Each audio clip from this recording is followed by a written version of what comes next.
10x, 20x, 50x, 100x, or 1000x. Yeah, I reckon 20x from here. It will definitely happen. The content presented in this podcast is intended for informational and educational purposes only. It should not be considered as financial advice, and listeners are encouraged to conduct their own research or consult with a qualified professional before making any investment decisions. Crypto flip. Fell in love with a girl early 2021. She was interested in crypto and wanted me to teach her. She got 10K from her dad, and we yield farmed it up to 25K within 2 months. She convinced her dad to buy $1 million of ETH at $4,000. Wow. That's crazy. Her 25. Okay. Down. Her 25K is now 1.2K. Her dad is down 750K, and I'm single. Wow. Thoughts? That's a So let's sticky recap that. She convinced her dad to invest one. $1 million in 4K. ETH at 4K. Miss me. It's not even 4K now. That's it's crazy.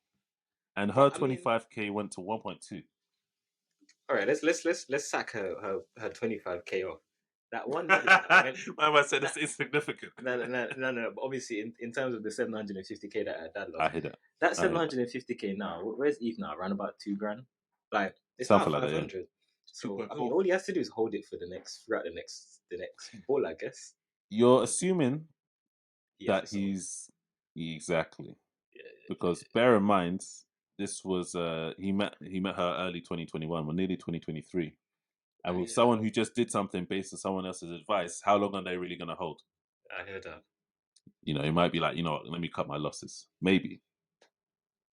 That's maybe if you've got 1 million to invest in ETH, maybe you're just like, yeah, I'll just, I'll write it off. Yeah, but then they wouldn't have broke up.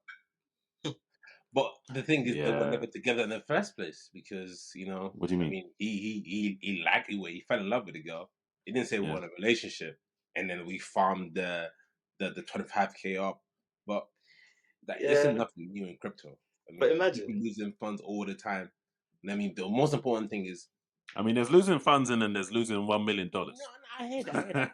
But the thing is that I'm of the mindset, I have a strong belief, and I will be shocked if he doesn't touch 8 to 10K this year. I mean, it's got the next bull run. So, if you hold that milli, you can definitely pull out probably 2 mil from that. But then again, everybody wants to hold though. Yeah, but the thing is, you're a millionaire. If you have, listen to this here. Let's say everyone on the channel are millionaires, right? You dash a mil on ETH, yeah? That's because you have a mil to spare. You don't just dash your entire life savings on things. Some people dash their entire life savings. Then you're stupid. Some people remortgage. Some people remortgage their house. True. And then they Credit throw cards, crypto. They loans. max out their credit cards on safe. All of that.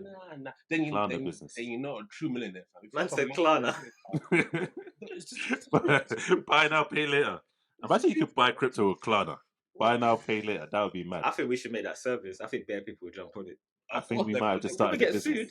It will be House of Cards, literally. Eventually, it's gonna crumble. But the point I'm trying to make it is, come on, man. Like, you know what I mean? You can't be doing maxing your credit card, borrowing loans so you can buy a mil worth of ETH. Then you're crying when it doesn't work out. Come on, it's investment. People that take leverage trade every day get wrecked. They don't cry about it. They just move to the next one. Of course they cry about it, bro. Look at the confessions. There's bear. Yeah, they're crying. They're crying hard, and they cry even harder when they lose their girl, man. But the real traders know you don't just always win. There are some losses, fam. Like market breaks, and you're sleeping, and then forgot to move the stop loss, and then you wake up to a freaking mess, fam. So what? Quick one though. Do you not set stop losses? Come on, man. Dude, not me. I'm talking about people that are like YOLOing into trades. Come on. You do leverage trading, you don't do the stop losses? Yeah, you're trying to kill yourself. I don't do short-term trades. So at the end of the day, I mean, it was never gonna work out. You know what I mean? If it was meant to be, it would be. But yeah, Mill is you make it back. That person will make it back. You just need to hold on to it. If you don't hold, bro, they sold that, man. They sold that at the 750K loss. Yeah, that's how we've made money. So there's two sides of every trade. Yes, exactly. Yes. Facts. Exactly. Facts. When you're selling in the bear, we're buying. So hey, if you can reach out to the dad and say, listen, I may have lost a girl, but I'll happily buy the Bitcoin. Okay, cool. Let's go on to the next one. I had a mildly successful concrete trucking business, but it was slowing down for me. So I sold my only source of income, my concrete truck, and took the money and put it in the stock market. Okay. Was doing all right for around 3 weeks, but ended up blowing up my account. I needed to save up 50K for my family, as I'm most likely going to be going to prison for getting caught smuggling illegals into Del Rio. We've got a human trafficker on the cards. Yo! I've been out for a little over 2 years on bail and blown around 120K playing poker, stocks, and some crypto from money I'm supposed to be saving. I get sentenced in December. My wife had to get a job as an overnight grocery stocker. I now work for the guy I sold my truck to, barely making 25% of what I used to. Wow.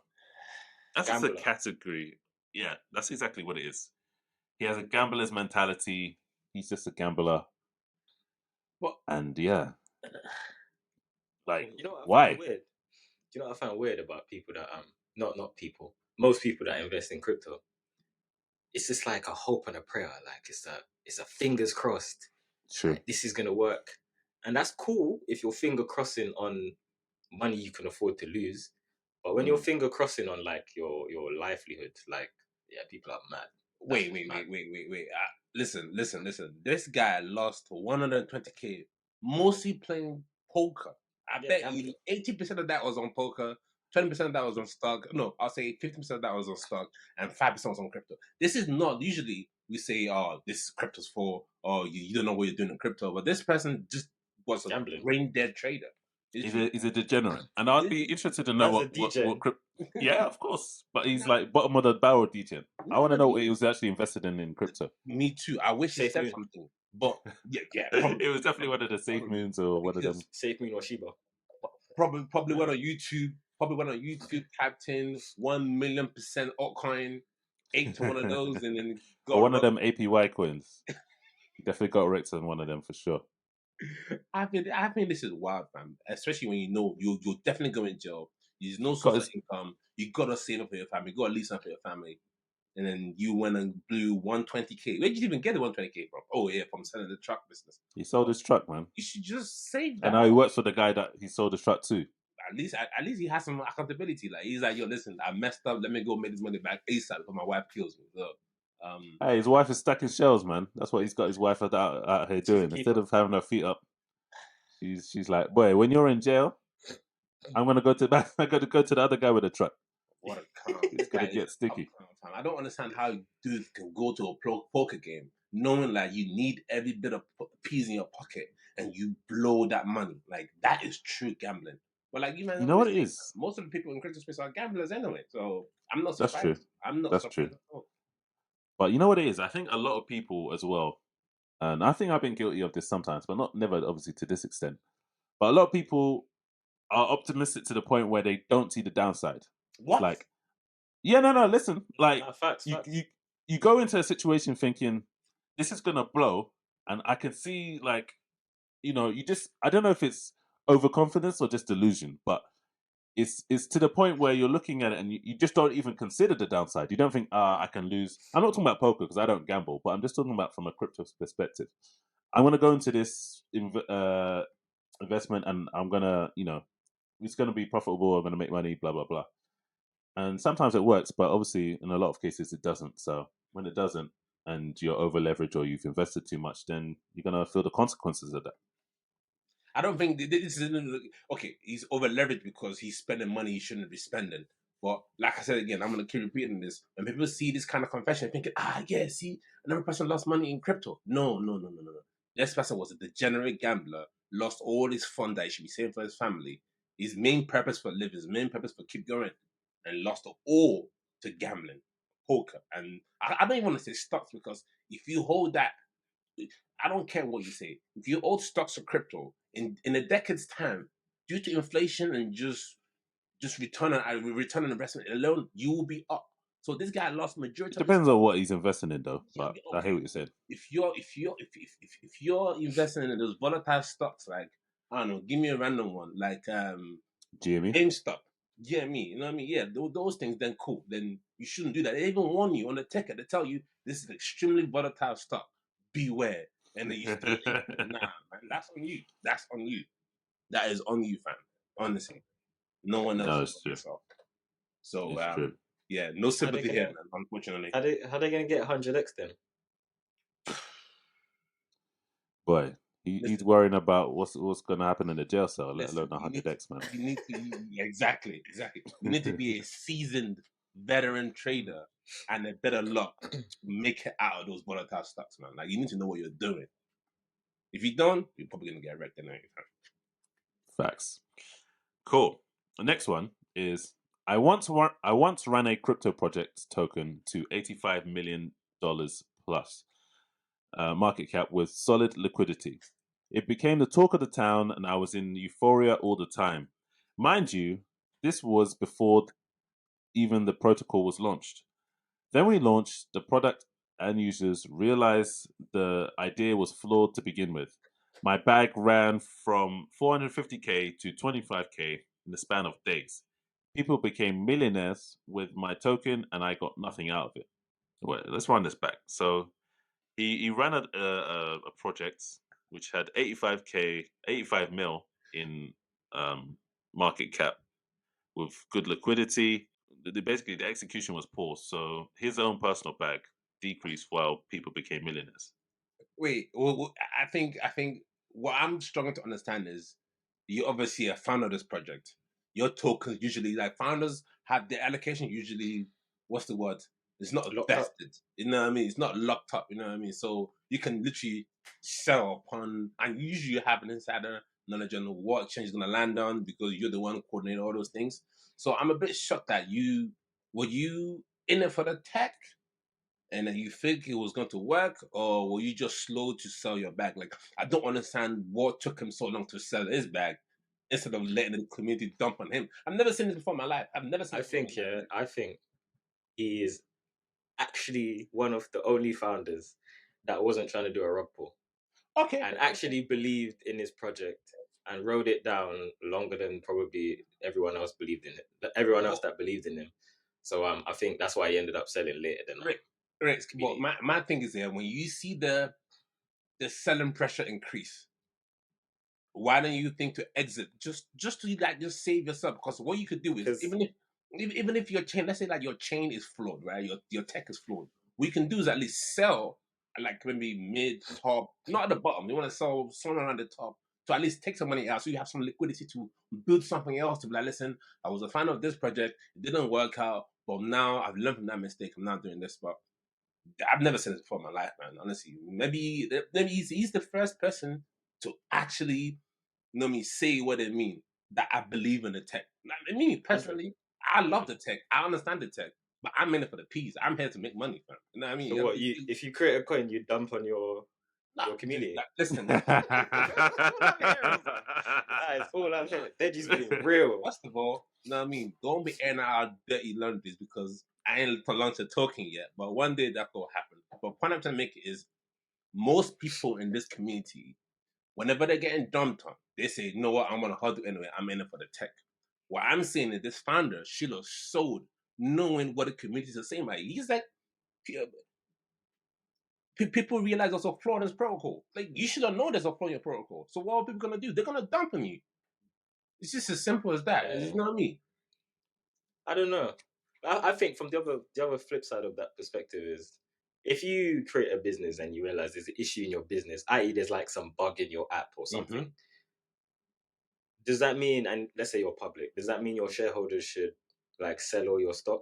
But you as a founder know that this is something that your team can fix or you can fix. Yes, It kind of feels like it kind of feels like he backed himself.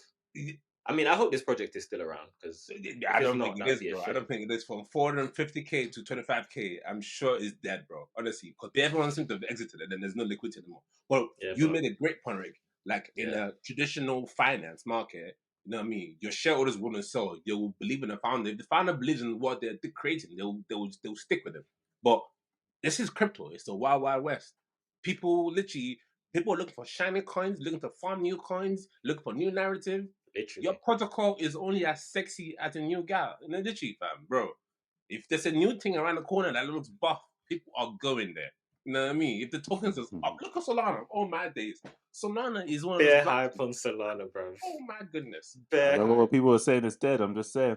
Yeah, I said that, and I bought it because I thought it's I mad. said it True. too. I said it True. too. But for some reason, everybody seems to migrate to Solana. This grass is now migrating to Solana, or they're launching Solana. Ilium migrated to Solana.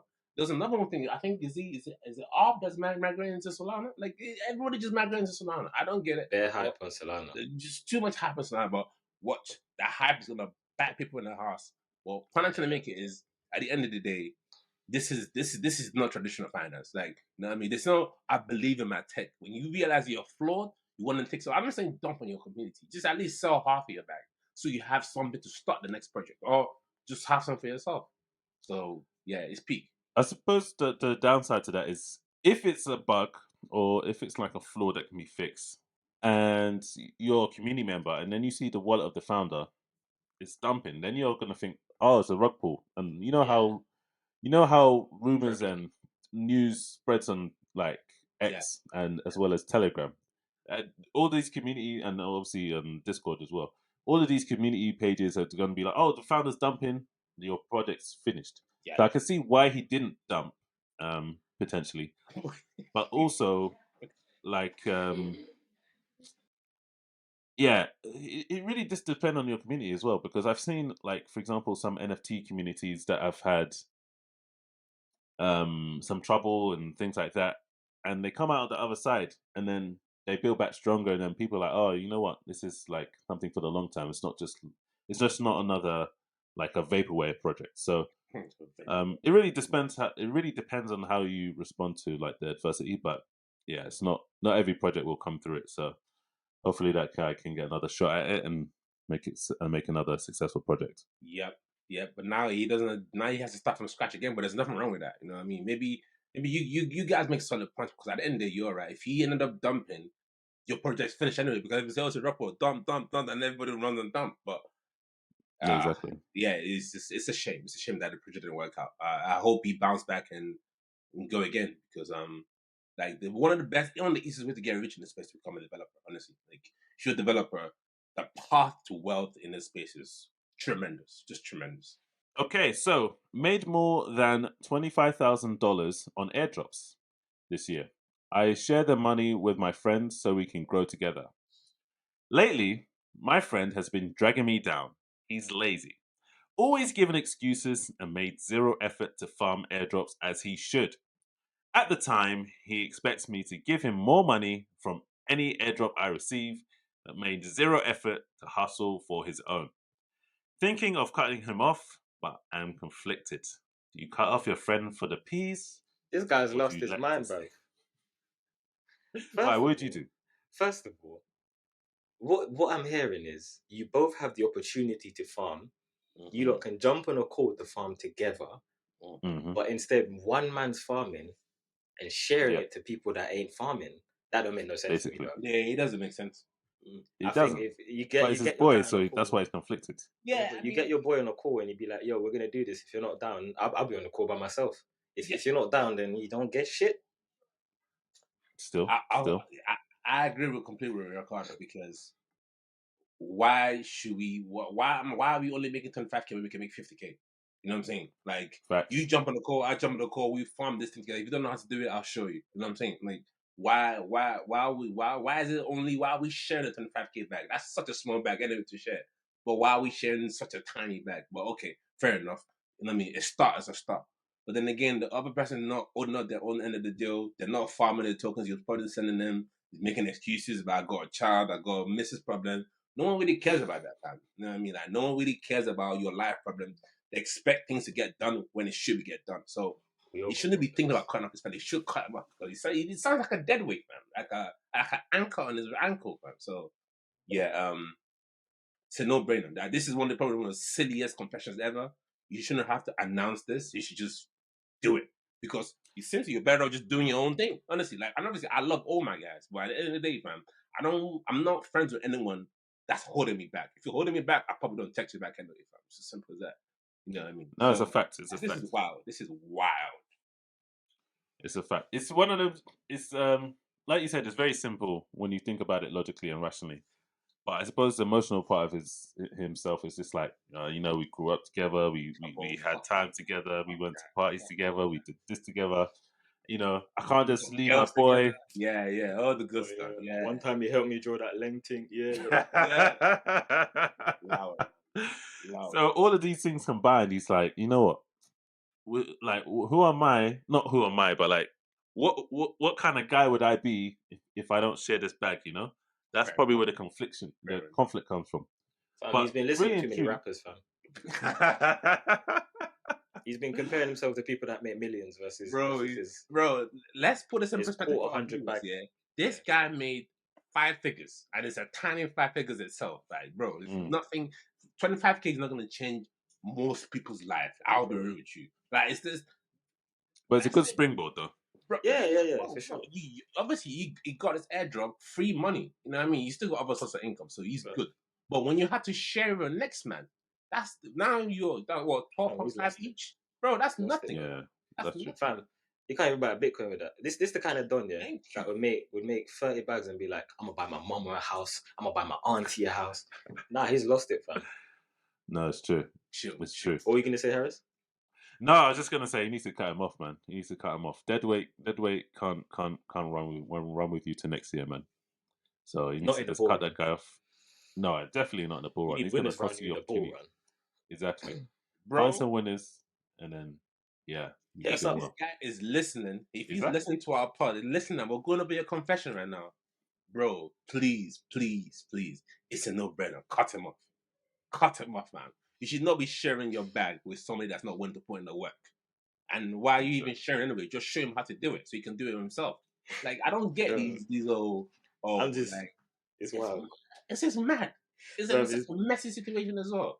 He's gonna when he cuts him off, or not even cut him off, when he stops bringing him in on the airdrops, he's gonna be like, "Yo, what my guy? Nah, he changed, bro. He changed." I was just about to come on to that. You're gonna see Instagram posts saying, "Yo, this guy, the same guys ain't loyal."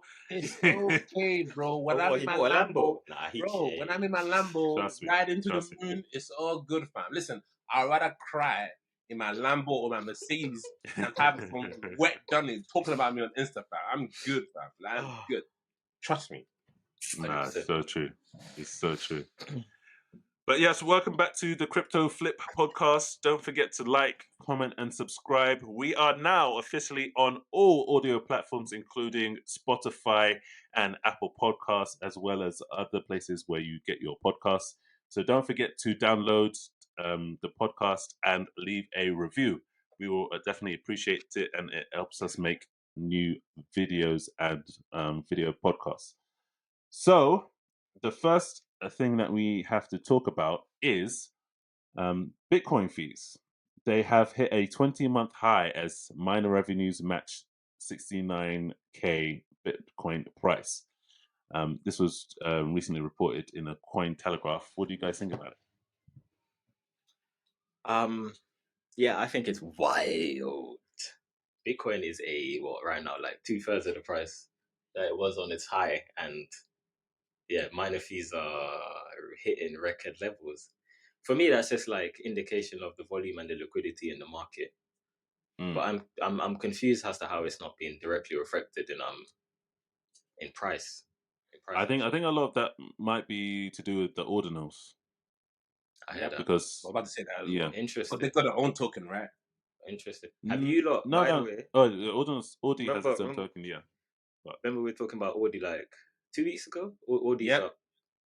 Wait. Just quick one. What do you remember that price being when I first dropped it? I think it was like $45, $50. Yeah. Now it's 71. Yeah. It's bro. So, there's some traffic. Oh yeah, there's the thing is, and obviously, sorry to cut you off, Rick and Harris. I have no doubt Audi is going to do well in the next bull market, especially as Bitcoin starts to do its journey towards all-time high. Audi will surely follow. Like, there's no doubt in that one. But what I'm a little bit reserved on in terms of from Bitcoin's network perspective is we've seen Ethereum with the Crypto Kitty Cat. We've seen like the last bull run, just before the bull run kind of ended, how the Solana chain kind of altered because there's so much spam on the network, and then they end up having to shut the whole chain down for a couple of days before they brought it back up again. I just don't want the same thing to happen to the Bitcoin network. Obviously, it's one of the most mature developers on the Bitcoin network are like they are on job. Like those guys are on job.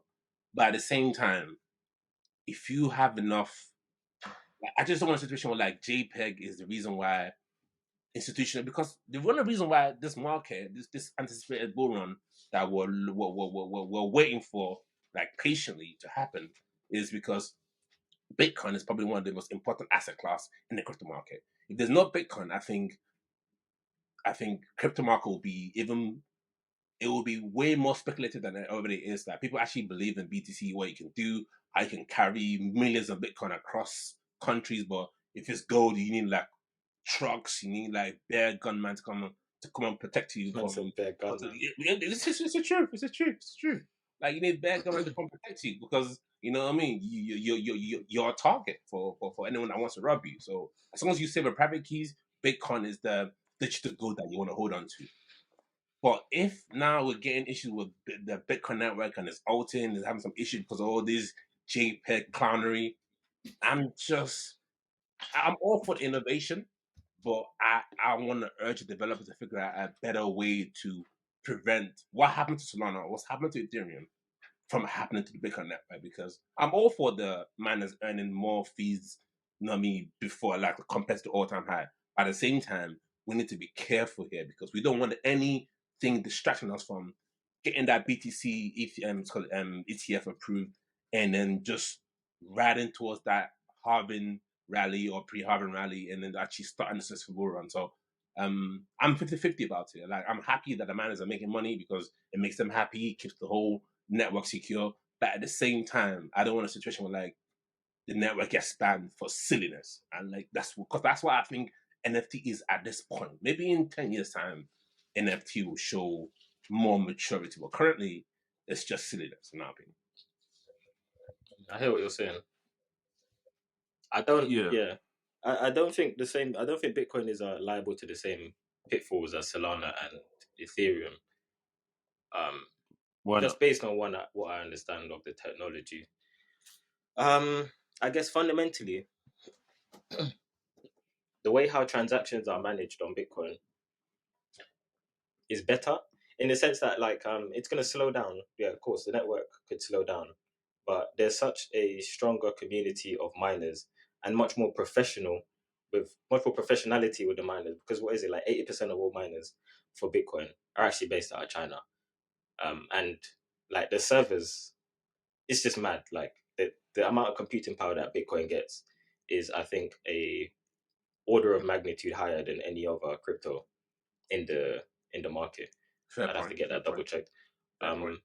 Which means it's a bit more robust in that sense. But I don't know. I feel like if I don't know. I feel like if it was gonna happen, it would have happened already. But yeah, I guess at any point in time we can I feel the same thing. like Rick, I think you can appreciate this argument. Is that when you check the mentions on Bitcoin, like if you check out the mention the Google trend, even for ETH, it's still at its, you know what I mean, 52-week, 54-week low, probably even 2-year low. Like the hype hasn't started yet. The hype's gonna start once the ETF is approved. People are like, wait a minute, wait, this is actually got approved. I didn't think it's gonna get approved because I actually think it's gonna get approved because those guys are done. I mean, we've been trying to get this ETF approved since 2017. Like, this room started, you know what I mean? But now I feel like now is the time because the actual institutions are here to actually back it. So yeah, you know the ETF's approved in Canada. It's approved in Canada. It's been approved. I think it was already approved in Canada a while back. What is it? What ETF? No one wants to take their money. Bitcoin ETF. No one wants to take their money to Canada. I wonder why. In the US. Approved in America. Yeah, I wonder why. It's gonna be some crazy movement. But yeah, no, I hear that. But yeah, I think originally like miners getting more money is obviously the best thing that we want. And yeah, I guess if there's more use for the Bitcoin network and that's what's triggering this to happen, then I guess amazing news. But bro, this mine is getting more coins to me. Yeah, this I have some crazy conspiracy theories about companies buying miners Bitcoin instead of buying directly from like exchanges, so that price doesn't move up. Which means that all these tokens that are getting mined are going into someone's wallet or some institution's wallet. But that's like a And crazy and tinfoil hat and that's conspiracy. okay. Rick, okay, cool. I think your conspiracy is actually most likely true, but at the same time, it doesn't distract us from the fact that the burrow is going to go. Like it's just going to Yeah, go. 100. You know what I mean? Like because with That's the true. halving, you know what I mean, supply goes down and then demand goes up, and then you have freaking Michael Saylor buying every BTC that is out there. Like this guy is constantly buying. Like literally, there's gonna be nothing left for retail traders to buy anymore. So I just think like, Yeah, yeah, I mean they're making the money, and then they might be selling their BTC to institutions, but OTC transactions has always been a thing in crypto. But like, 100%. I don't want to buy. That's I true. don't want to buy spot on an exchange and spike the price. I'd Yeah, rather do. I rather do business with you. I do business with Aris. I do business with yeah, Bitcoin miner. So yeah, it's nothing. yeah. I think you said something last week or the week before in our last episode. You were like, this might be the only time left in history that you can buy like the average retail investor. And I agree. I yeah, I'm sure that Facts. the price now isn't, yeah, what Facts. with like 42K. Yeah, Obviously that's high, but the average retail investor will only be able to buy like a whole Bitcoin now. Probably in the yeah, next bull run, the price will be so ridiculous that it's like, yeah, unfathomable for like anyone that's outside the world's top bro, 1%, top bro, 0.5% to buy a whole bro. Bitcoin. Soon in the Facts. next bull run, and then that in 2026, 2027, you have to sell your house to buy Bitcoin, fam. Like your Facts. whole house. Not financial advice. Definitely not financial advice. It kind of reminds me actually when you see those like articles and stuff like that of our parents' generation when they used to buy houses for like 25 grand or whatever it was, 100. and now it's like in the hundreds of thousands or even millions depending on where you live. But I think that would be obviously equivalent to Bitcoin. Facts, bro. Facts, People bro. will be looking back and be like, damn, you used to be able to get Bitcoin Yeah, for like 5K, 6K, a few yeah. $100s, Your even 10, kids, 20 to 1,000. And now 100%. And it's guys, like and guys, and hundreds of thousands. I think it's good to point out as well. Like we're not Bitcoin maxis here. Like I'm not like, oh, I I mean, no, no, like you Your know, wallet I'm, is I hear you. different, I my hear you. guy. no, Let's no, take a no, look at that ledger. Rick. No, no. Like what I'm trying to say is like you're not saying, oh, fuck the other altcoins. Bitcoin is the only coin you should buy. You're saying I'm looking for 1,000x gem altcoins to buy. So you're not a true Bitcoin maxi. Obviously, you own Bitcoin, but at the end of the day, if we're saying this to you, saying this is probably the last time you to buy a whole Bitcoin at these prices, at these, listen, that's all you need to know, honestly. Like that's all you need to know. And we're not even Bitcoin maxis here. Like, I because hear we're that. pro all coins. Well, listen, personally, I'm pro all chains. Avalanche, Solana, I don't care. But as long as the chain is making money, I'm there. I'm there. That's my philosophy. All right. So I got a question for you, lot. Go Yeah. on. Before we jump into the next topic, are you lot fully utilized? Like, have you fully utilized all of your trading pot right now? What do you mean? Like, what, the free cash or the, what do you mean? All the cash you have, like, are you fully No, I haven't. Oh, I utilized see. it? No. I have not. Not at the I have moment. But why? no. Good question. Good question. The reason why, personally, for me You man are is sleeping on your our own advice. no, I'm the no, same, no, bro. I'm not even 100% in, and I no. have But exactly, I ask exactly. myself the question every day, like, Bro, what am I waiting Yeah, for? I heard that. But you know what it is? You know what it is, Rick? That's a good question. And I think this is an important lesson to our viewers as well. The reason I'm not all the way in is I hate buying things after it's pumped. Like, oh, Solana pumped to 120. That's true. I'm going to buy it. I'm going to put 20 grand on it. That's not a good trade. That has never been a good trade. Obviously, sometimes you get lucky, you catch another 50%, but that is not a good trade. You're better off buying when it's red and selling when it's green. Fam. Like, you know what I mean? I hear Whenever you chase a profit, it's never good. The only thing I'll buy at any price is Bitcoin. Yeah, But so I'm then not, how come you're not fully utilizing Bitcoin? no, because because personally I think I bought enough during the bear market. I'm waiting for the next 20% pullback, 50% pullback to allocate more funds in, rather than just aping it now. Brother, 50% pullback on Bitcoin. No. 1.5. That's 20K, bro. No. 15%. Maybe a black swan event. You never know. 15%. 15%. So I think that's definitely possible. Trust me, it's possible. I think we'll have a pullback. And also, what happens when Bitcoin has a pullback of 20%? What happens to the altcoins? They crash. Bleed. They Red. crash 45%. That's when you really want to be buying altcoins. Exactly. Sure. So you know what? Whilst we're on this topic, what's the historical data for January and February? Does everyone have a look? Up is my brother. Up. I won't lie to you. It's up. It's probably 145%. I'm not gonna lie to you. Historically, from the 1st of January, it is ETH season for 6 months, which means at the 1st of January, ETH will outperform Bitcoin. Which my ratio right now is 80-20.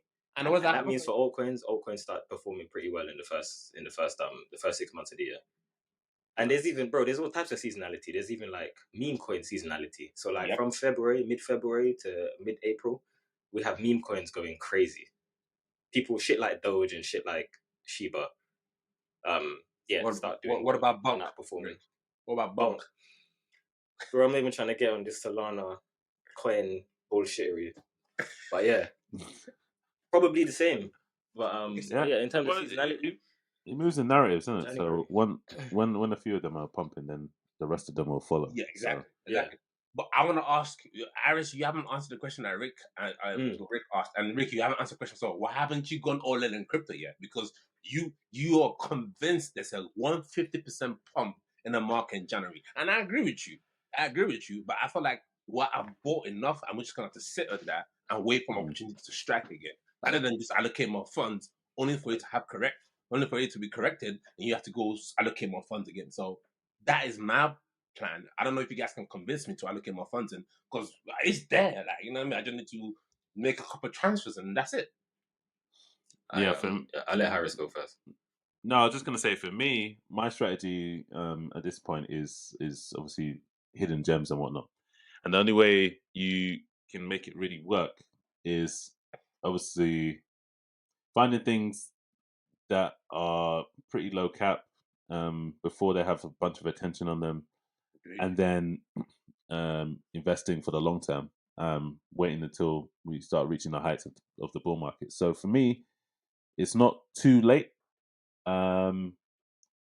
But in terms of when I plan to, probably in Q1 of next year, then I'll go fully all in.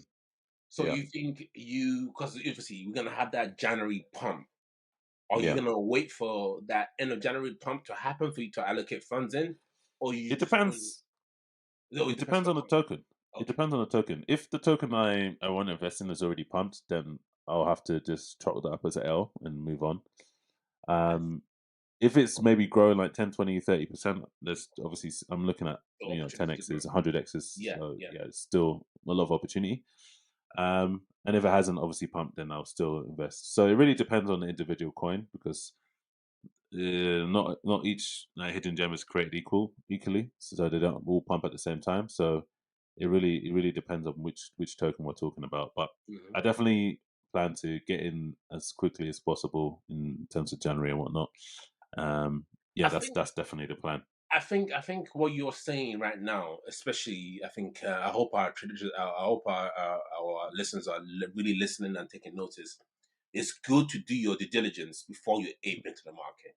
Yeah, of course. A lot of the issue I have of some of the confessions that we get, some of new traders, even people that maybe message us privately telling us, "Oh, I'm gambling. I don't know what I'm doing wrong in this community." I think to be a good trader, I think sometimes you kind of have to go at the fundamentals, because you can't always ape into trades and thinking it's going to work out when you don't have a plan. You don't have an entry strategy, you don't have an exit strategy. So that means you're just putting the money in there, hoping it does something. And then by the time everybody's exiting, you're thinking, oh, still got my leg. And then you're there, like left holding it back. So I think that's probably a lot of the Ponzi narrative about crypto happens, where I feel like, oh man, like I don't want to be left with the back. It's because you're not doing your homework. You know what I mean? You are aping into things that you shouldn't probably wait. Like, perfect example, bro, is Bonk. since the whole bunk hype, Solana phones skyrocketing, only limiting to one per person, and now it's out of Yeah. stock. Bunk is long. Like if it's corrected like 50%. Has it corrected? I haven't even checked the price. It's huge correction. And then But I think they got listed on Coinbase. If I'm not yeah. mistaken. The Bunk got listed on Coinbase, Binance. But what do you think was going to happen when everybody's getting free airdrop? What do you think I'm going to do? Hold on to the coin? I'm going to Exactly. sell that and convert that to ETH or BTC. So There was I remember there was this I can't remember who said it. But it was probably one of the guys I used to listen to. But he said, don't hold on to coins that other people got for free. And I remember that was around the time that I was buying Lux, which is token for Lux Rare, which is an exchange, which is a marketplace for, it's a competitor to OpenSea basically. And around that time, it was similar. There was a lot of hype around Lux Rare, but people were getting airdrops, and I didn't get the airdrop. But I thought, you know what, the project is quite decent. Let me buy it. But I didn't really consider the fact that obviously people are getting airdrops, and they're going to dump that airdrop to convert into ETH or whatever, or Solana, whatever it is. So yeah, you really do have to be careful when you're buying a token that people are getting airdrops from, because unless they have an incentive to hold it, it's you're the one that's going to get dumped on. Thank you. Rick, we were just talking about how it's always important to do your due diligence before opening into trades, because if you don't have an entry strategy, you don't have an exit strategy, where you're gonna end up becoming is exit liquidity for experienced traders. And I always say this is why Wall Street loves crypto season. They love it because most of the people trading crypto are just newbies, rookies. They don't know what they're doing.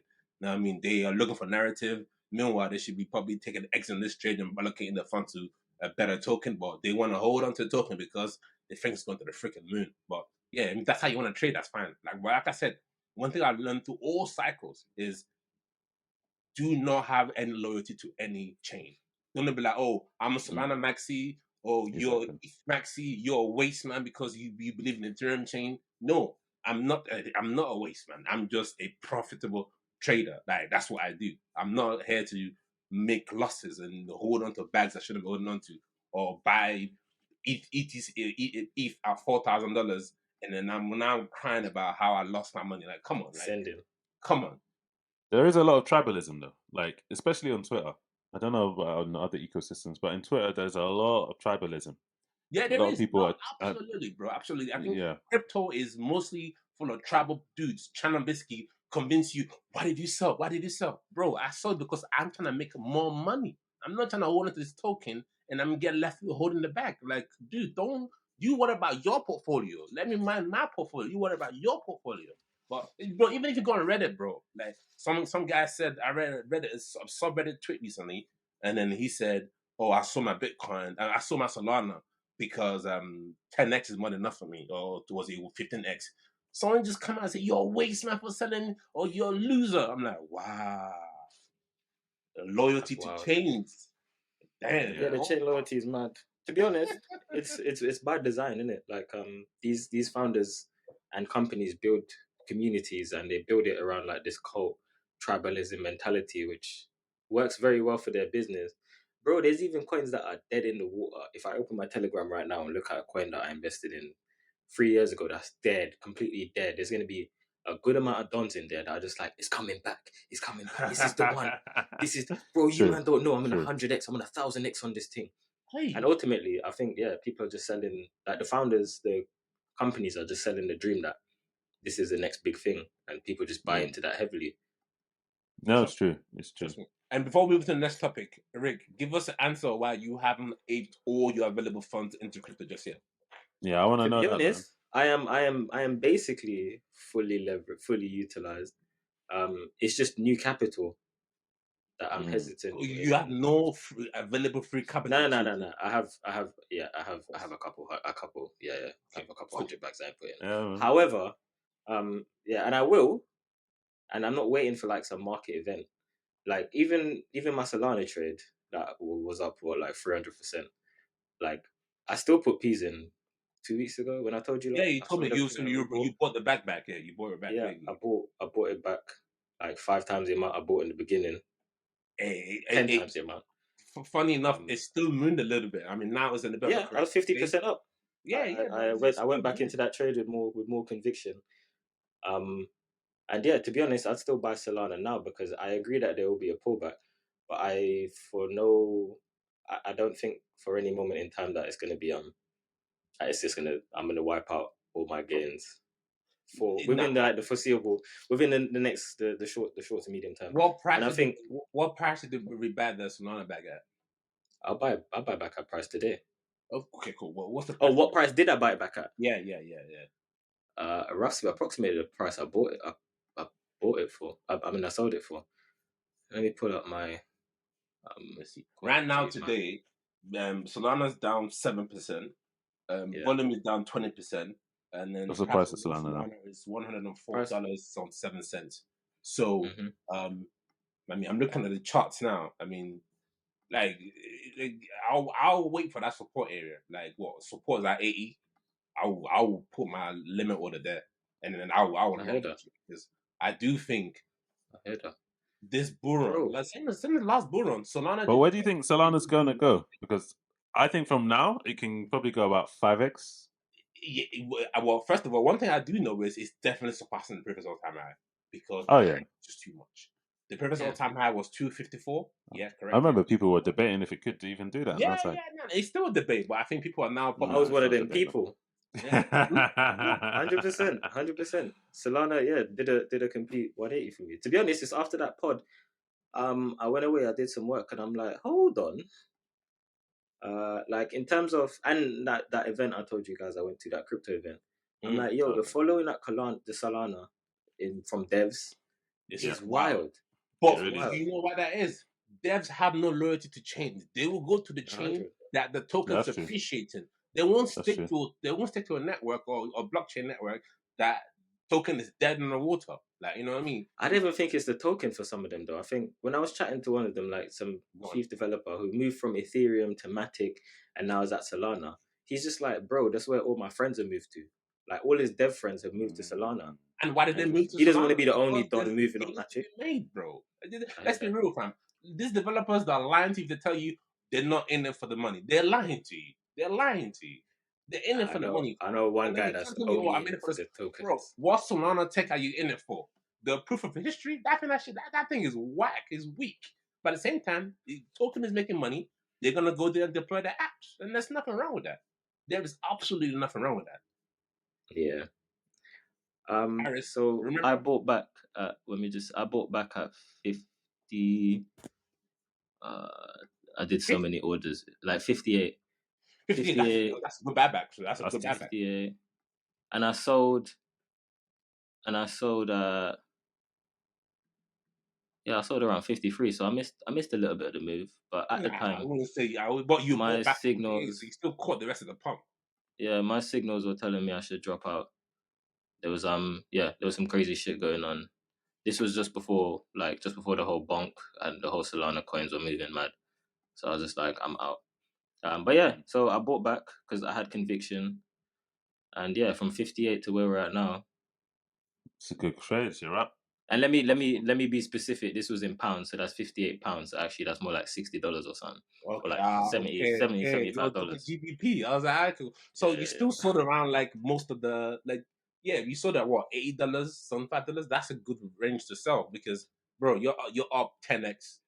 I don't care what anyone tells me. If you're telling me 10x is not a good profit return, then I don't know what you're looking for, bro. Like, you know what I mean? You're a gambler, fam. Yeah, exactly. You're looking for. Don't get me wrong. I'm looking for 100x's, but oh come on, 10x. That goes down a that, fam. Literally looking for 100x. I'm gonna take that 100x and put it into Bitcoin or ETH. Come on, that's how you trade. That's how you win in this space. But anyway, but 10x is nothing to sniff at. Dude, absolutely, 1000%. Are you dumb? You can't, bro. Crazy. People hold stocks for years to get 10x in their portfolio. 100%. Yeah, it's true. It's true. So, Revolut to suspend the UK crypto services citing FCA's new ad rules. What? So, Revolut has said, you know what? this crypto thing is not worth the trouble. The trouble. We're not going to get wrapped up like some of these other dons, and let's just cut it off and just focus on our main offering. What do you guys think about it? So I use Revolut a lot. I use Revolut to transfer money from Rev to Coinbase to Binance. So But they also have Huh? also have crypto on their yeah, but I don't. platform. I think I bought Dot on there during the bear market, and I don't really like their crypto services, and I'll tell you why. So I bought some Dot like I think 3 months ago before it started pumping, and I staked it for that sweet APR. I think it was like 12% or something. And, On I'm like, Revolut? yeah, Revolut. I But didn't know you could stake on Revolut. and I'm like, listen, I want to sell now, so I unstaked it. Guess what? Your token is not available until 30 days after unstaking. But So, that was isn't that a dot thing specifically? no, versus a but I wouldn't say Revolut that's thing? a dot thing because when I stake my Casper and I want to unstake it, it's available to me immediately. They don't have to tell me to wait 30 days. So No. But some protocols force you to wait. I don't think it's the protocol enforcing this. I think it's Revolut enforcing it because Interesting. what they do is that you're buying dot from them. They have a bag of dot, but they're trading trying to get alphas, and then once they retain the alpha, then they will send it back to you. So I think Yeah, bro, it's dot. So it's Polkadot forces you to wait 28 days or 30 days before unbonding. So I guess for me personally, I'm not a fan of that, and I'm not a fan of waiting 30 days to get your tokens after. But you don't get your keys on Revolut, do you?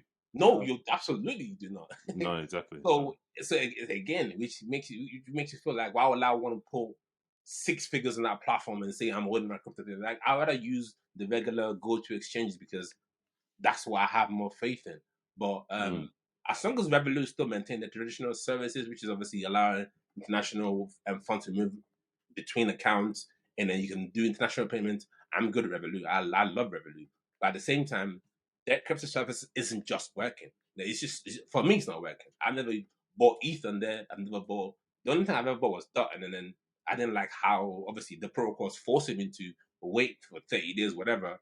But still, like I'm not a huge fan of buying. It's like Monzo now starts saying they're offering crypto services. I wouldn't go there because that's not your ethos. That's not your focus. You know what I mean? I If hear you're not that. saying you lost funds, I mean, I'm the one to blame because I didn't trust you with my funds. So it's my fault, not your fault. So, yeah, I think they should close down because, like I said, the FCA is there. Listen, if you're not compliant, they're gonna come after you. So it's not worth the headache rather than losing your banking license for what profit they make. Sure. They could just invest their available cash in crypto and just trade themselves and then just make the profit themselves rather than allowing investors or their clients to buy from them, and then they have this massive headache around taxes and regulations, which is just not worth it, in my opinion. I've got two big things on this. First one is so I'll start with Revolut. So Revolut, doing like offering crypto was like amazing, and it did, I'm sure, increase like the retail investors into the space. But also from an institutional level, so I have an institutional, like a business account with Revolut, and because of that, I now have an institutional account with them based on like the crypto offering. And I bought some coins on Revolut, like I Yeah, bought some you did. Ethereum. Maybe like not even that long ago, like 2 months ago, I was like, forget sending the money into Coinbase and buying it. I'm gonna buy it on Revolut. What I didn't like was the 2% fee on a buy. And there's a On 2% any buy? fee, yes. And there's a 2% fee on sell. But like I was like, okay, because on Coinbase, for instance, when I do a trade, it's like a lot less. It's like 0.05% Much less, or something. But it's still peace. Like you still pay for the trade, and you're always going to pay for the trade. Right. So I was like, cool. Do you have a pro account? Do you have like a paid institutional account? On what? Revolut? Yeah, because I'm not I have sure. no, I just have a business account. It's an unpaid one. So I have a pro account that I'm paying for, like I think like $25 a month or something. Yeah. So the fees are a little bit lower, but I still think it's that 1.25, for crypto, which is too high. Yeah, which is too high in my opinion. Interesting. Which is Well, it's too high. Thank you for telling me that, because I'd rather buy that before I sell my ETH, because it will be cheaper. Do that. Sure. Even if it's just a trial and then you cancel it and run, you can do that. Yeah. I'll do that. Continue your point. Yeah, so 2% on buy and sell, which is a lot. Like you pay 10 grand, you're paying like £200 in fees to buy, and if that 10 grand goes up to 15, then you're paying like 300 to sell, which is like £500 out of your trade, which is kind of crazy. But I decided to go with it anyway, and I was like, ETH's gonna go up so much, fuck it, whatever. And then that is unsavory. And now that I got that email saying, yo, we're not gonna support this in future. You can keep your coins, but we won't let you buy any new coins from January or something. I'm like, okay, I'll probably leave it there. So they'll let you sell, but they're not going to let you buy it, basically, and you Yeah. can hold it as well. Yeah, Okay. you can hold it. So I'm like, okay, cool, I'll do that. I guess in my head, it is safer, even though you don't own the keys, it's safer to have it there than on Coinbase because I haven't heard of Revolut or any new UK neobank suffering from a hack. And that doesn't mean it can't happen. Of course, it can happen. But I'm just like, cool, I'll leave this here for a little while. There's no pressure taking it out. But yeah, I'll leave it there until ETH does a madness, and then I'll pay that 3%. What they also offered is the ability to take it off from Revolut. So they will, if you give them an ETH address, they will transfer your ETH, like your actual ETH. That's it. I believe I saw that in the Okay. email, which is What's the pretty fee on interesting. that? Yeah, there's probably. I'm hoping free. I'm hoping free, even though they have to pay gas. Oh Lord, have mercy. But yeah, so that 2% buy and sell fee is ridiculous, and yeah, I'll get Revolut Premium or whatever it is for $25 because that will save me like a couple hundred in fees. Second thing is, so the whole FCA forcing companies to adhere to greater rules. Like the reason why Revolut decided to stop is because what the FCA is asking companies to do is kind of long, and obviously it should be long because it's a financial conduct authority. They should make sure that everyone knows what they're doing before they invest in anything. But the rules are they're getting more and more strict, and because it's onshore, you know, like how Coinbase is trying to sue the SEC in America because of like unclear rules. Like it's the same thing here. Like the rules are so unclear from the FCA as to what you will allow people to do and like how you should get their information and how you should make sure that they know exactly what they're doing and there's a possibility that this can go up and down. Yeah, it's just a lot of hoops to jump through, and as a company it's long, and I see that as a reason for them to just sack it off because they have a whole bunch of FCA compliance regulations just on their regular offering. To offer crypto as well just makes it super cloudy. So yeah, the FCA is just making it difficult for UK companies to actually get people into crypto, which is a bigger deal. And yeah, it's only a matter of time before, like even last time on the pod where we were trying to look at a coin, and we couldn't because we're in the UK. Like before, we didn't have that. The UK's rules were so because of the so FCA. broad. Yeah, It's because of the FCA, and Yeah, it's just following suit to the SEC, and yeah. Sometimes So, just gotta use a VPN. but yeah, or just move to Dubai. Or just move to Dubai. But I do think eventually, especially since this whole Brexit nonsense that UK participated in, I feel like they have to be more crypto friendly to allow this space to kind of mature in this country, because when you're letting US take the lead, US always takes the lead, and now France is now relaxing their what's it called, their rules, their stance on crypto, and then now China's doing the same thing. Like I feel like UK is gonna be forced to maybe take a step back from their hard stance they're taking against crypto, because at the end of the day, I know people lost money and then they're trying to protect the average people, but at the same time, you don't want to stifle innovation because we're in a space of innovating now, and then you don't want to be left behind. I mean, like UK is barely having any innovative revenue in this country, and then now you want to stifle crypto. I think that would be a silly move in my opinion. So I think they need to kind of adjust their stance in that one. Just a thought. Yeah. No, I hear you. So, got a question for you, Rick. Is the crypto that you bought on Revolut insured? Because it's under Revolut. It should be, but when we're talking about insurance on UK banks, business or not, I think business might be more. We're talking a maximum of 85,000. Yeah. And obviously, Revolut is my business account, which, yeah, passes that limit. Actually, passes that limit. Especially we'll do over like a regular annual turnover year. So I think there is some insurance, but I'm actually unsure as to how much it is. Yeah, it's just a thought because I was like, for me, if like I would rather own the keys to the coins that I'm investing in. Yeah. If there was insurance on it, then It would make that sense. would be the only upside for me, personally speaking. I mean, you can talk about security, but I could have it on like a hard wallet. So I think that's probably even more. Maybe I was going to say even more secure, but we've obviously seen what's happened recently with some of the ledger stuff. But I mean, notwithstanding that, I think, yeah, the major benefit would probably be insurance. But yeah, that was just something that came to mind. In terms of what you were saying, Deji, in terms of like the UK trying to compete, I mean, they say on paper, I've heard like not Rishi, Sunak, the Prime Minister of the UK, talk about, yeah, he wants to make. He wants to make the The UK, election's like coming up, a so, finance hub, and he wants to make it all of this stuff.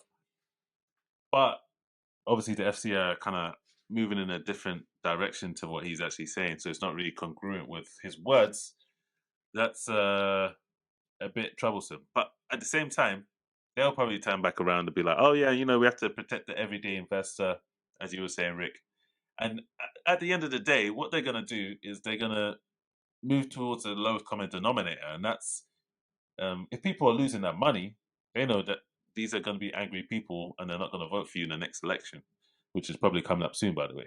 Yep. So they are in a risk mitigation. What's the word I'm looking for? They're just trying to mitigate risk. Yeah. That's what they're looking at, rather than innovation. I think a lot of the innovation is going to come from different places. Places that are forward thinking, like Dubai, Singapore, maybe Malta, places that are open, places that are inviting people to come, stuff like that. And that's a shame. That is a shame on UK. That's a shame on Great Britain, fam, because you can't keep being the last to come to the table. Like, you know what I mean? US is taking a stance. China's taking a stance. Singapore's always been friendly. You know what I mean? Dubai is like they're pro as long as they listen. They're good with it. But why is it that UK trying to be stubborn? I think that's one of the things that it's a bit of a turn off when you're a millionaire trying to come to this country. It's like, what am I getting? It's cold in this country. They're gonna pull. There's no. They're literally like honestly, there is no innovation in this country. Like, when was the last time a big IPO was done in this country? I can't even remember. It's a good question. And no one's choosing the London Stock Exchange to launch the IPO. Why? There's no liquidity. Why would I do that? It's a good question. No, it's definitely good points. It's a shame. It's definitely good points. It's a shame, man. They need And to fix. True. And yeah, we were just talking about Ledger. So we have an update on the Ledger story. So Ledger to disable blind signing on dApps by June 2024. Following the recent, yeah. Say that again. So the headline is basically Rick Waken nuts. I'll reread the headline, and then Rick, you can tell me your initial reaction, and I'll give the more details. Ledger to disable blind signing on dApps by June 2024. They should do it sooner. They should do it sooner. What's got you cracking up so much?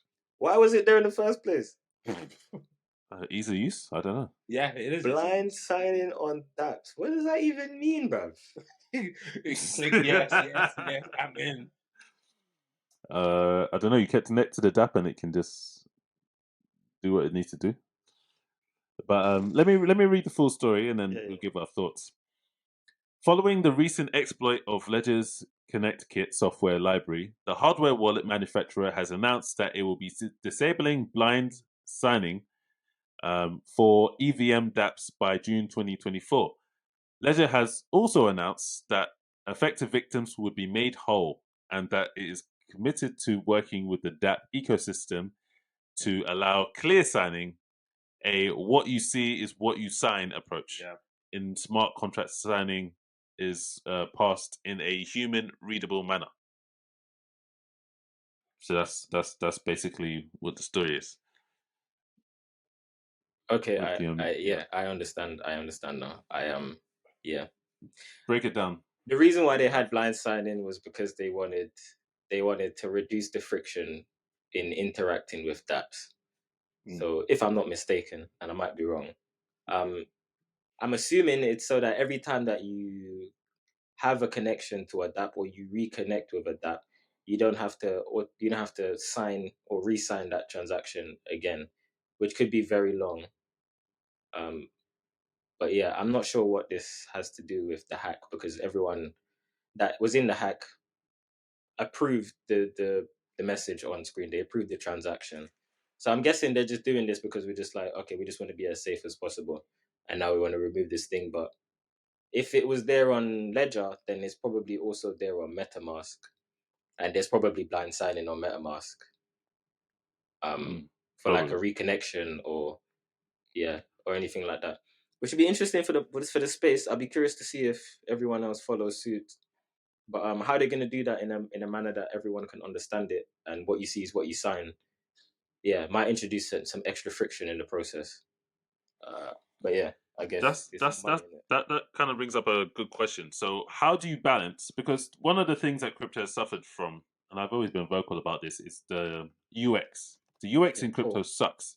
Like I don't think these guys actually hire designers. They should just go on Dribble or one of these websites They and just actually go hire raw, some. bro. Straight up. Trust me, it's just like straight from the dev to production with no design whatsoever. But one of the problems is the UX sucks as it is, and an additional problem is you have to manage security.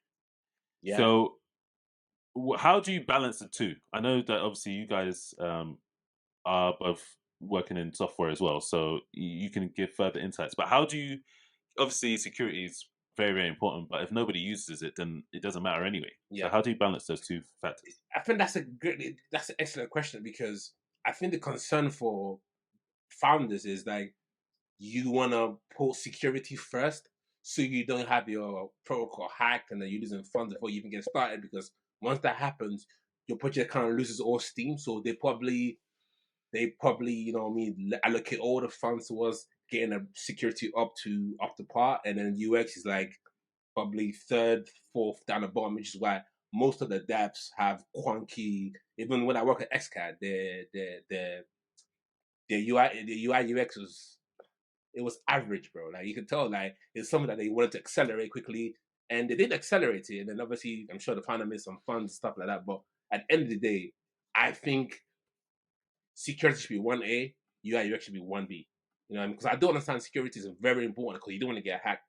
But at the same time, you cannot forgo UI UX, because in traditional software development, UI UX is everything. You know what I mean? Because there's less worry about, oh my server's gonna get hacked. Unless you have sensitive data people are after. No one really cares about your shitty database. I'm sorry.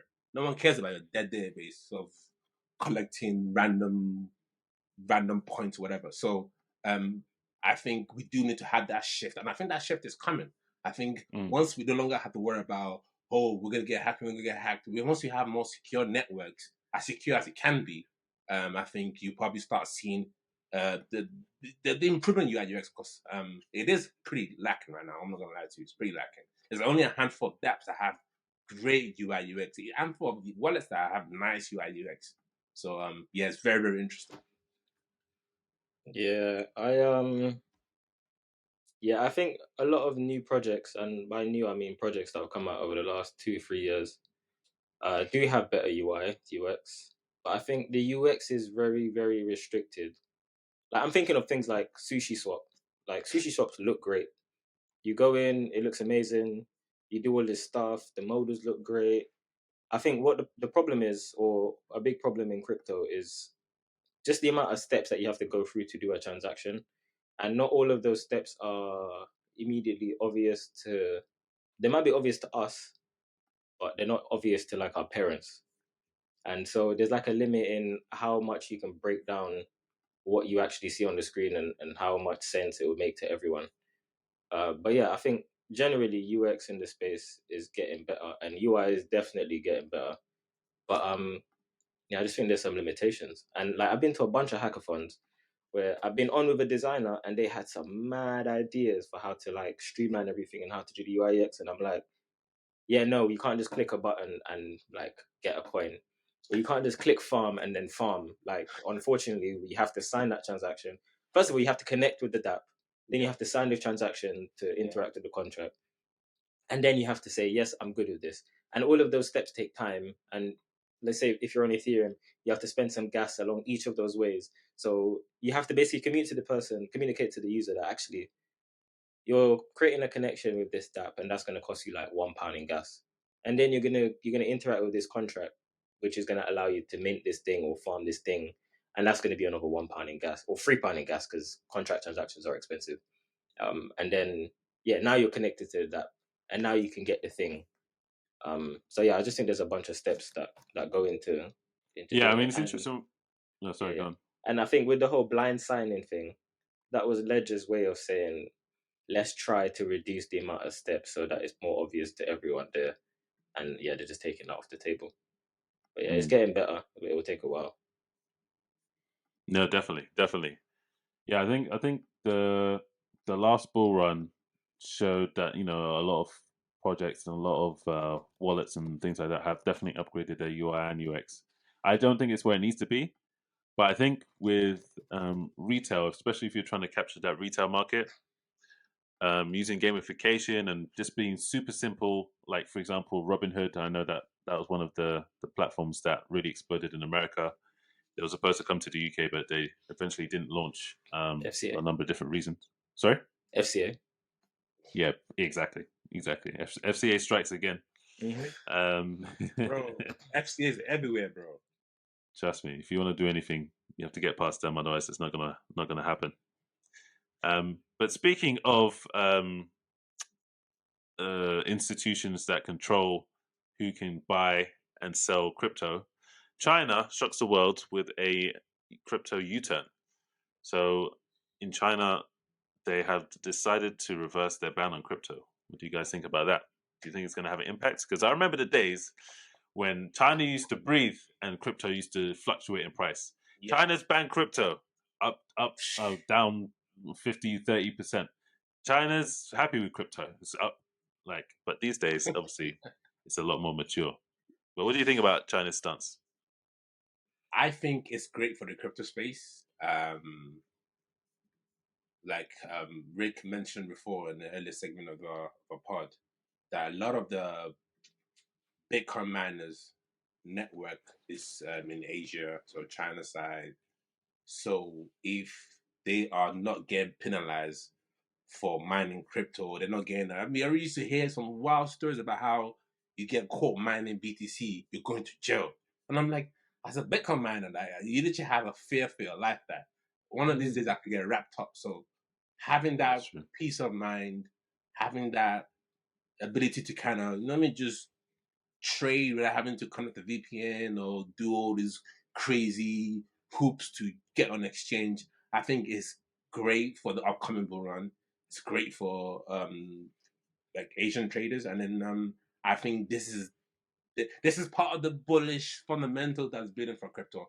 I think if you're reading tea leaves, and then it's just beautiful. And then one last thing I would like to say is, this is again why UK cannot compare to China. This is why China is so far ahead of UK. You know what I mean? Obviously, different standard of living, but at the same time, I feel like China is way ahead of, not obviously ahead of US, but they're way ahead of UK. Like, you can't ever compare UK to China because of how innovative they are. Like, when it comes to AI, automobile, when it comes to EV, when it comes to blockchain, you just cannot compare UK to China. And I think like UK needs to take, they need to take notes, honestly. Like, FCA needs to chill and take notes and allow inventors, founders, developers to innovate so they don't get left behind. And that's what I have to say. Definitely agree. Yeah. So I have sorry, quick, Rick, did you want to? Yeah, quick comment? Update. Go on. I mean, China has an order of magnitude more people than the UK, and a workforce that's like drastically bigger than the UK. But I think it will move the market. Excuse, bro. No, I hear that. I think it will move the market positively. I'm kind of curious as to why it hasn't already. But let's see when we get more retail investors in. To be honest, it just adds more liquidity to the market, and with more liquidity, the greater the And price, do well. the price action, and the better the market will perform, and the higher the volume will be. So I reckon it's definitely a good move. So let's see how it moves. Why do you think it's happened? Like, what do you think has changed? Do you think it's just maturity? Because I they could have honestly done this think at any time. I honestly think it's maturity. I think they have a good authority that the Bitcoin ETF this time is not speculation. It's not a bunch of Bitcoin maxis trying to get together to trying to strong arm the SEC to get the ETF approved. They actually feel like there's a lot of momentum. The space is maturing, and I mean, and then they feel like putting in sanctions now at this stage will only further like stifle innovation. So they are letting they're letting crypto traders and inventors just run wild and see what happens. And I think that's the best way to do things. You can't be protected. You can't be too protected like the way UK is, like trying to protect every average Joe in a pub drinking freaking beer, and then they're talking about how they lost their funds in crypto. Like that, you just can't do that. And I don't think that's how you allow something to grow and become a strong ecosystem. So I think it's maturity in my opinion, honestly. Nothing else. Not because Bitcoin had to go up and want to profit. Yes, they will profit, but at the same time, you know what I mean? When you know something is on the verge of being like this is ground changing. Like, remember when the gold ETF was accepted? Same thing will happen to Bitcoin. Like, we're gonna experience that 4-5x. What is Bitcoin right now? Bitcoin is what, 43K times that by 3. That's over 200 grand. You know what I mean? So like, let the people innovate. Don't stifle innovation. Yeah, FCA. Direct message Trust to me. the FCA in case you're listening. Trust me, fam. So, is it better to cut your losses on a zombie project you held through the bear market and roll those funds into a project that has the momentum, or do you think it makes more sense for you to be patient and wait it out? When you That cut say the ties. zombie project, what do you mean? Sorry to cut you off, Rick. Yeah, so basically, obviously, we're no longer in the bear market. We're on the cusp of a bull market, or you can even say we're in the bull market already.